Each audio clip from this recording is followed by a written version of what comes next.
शेतकरी मित्रांनो, हरभरा पीक घेत असताना हरभरामध्ये दोन प्रकार येतात. हरभरा पिकाचे दोन प्रकार येतात. त्याच्यामध्ये एक येतं आपलं गावठी वाण किंवा गावरान वाण ज्याला म्हणतो, आणि दुसरा येतो तो काबुली वाण. आता गावरान वाण याचे गावरान जे प्रकार येतो हरभऱ्याचा, याच्यामधले कुठले कुठले वाण येतात? त्याच्यामध्ये येतं सर्रासपणे चालणारा किंवा महाराष्ट्रामध्ये आपल्या प्रसिद्ध असणारा जॅकी वाण.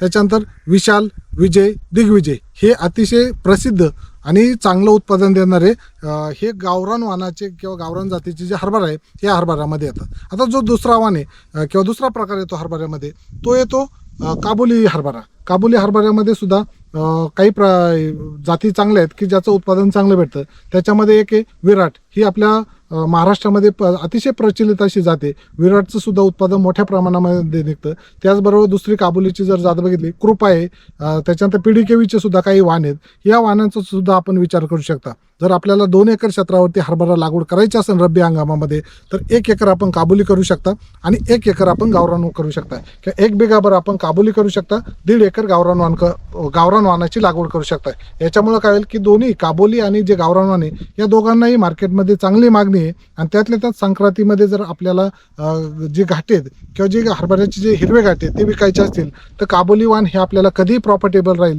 किंवा नफा देणार राहील. त्या पद्धतीनं आपण नियोजन करून या पद्धतीनं या वाणांची निवड करून हरभऱ्यामधून एक चांगला आर्थिक नफा आहे तो आर्थिक नफा कमवू शकता. धन्यवाद.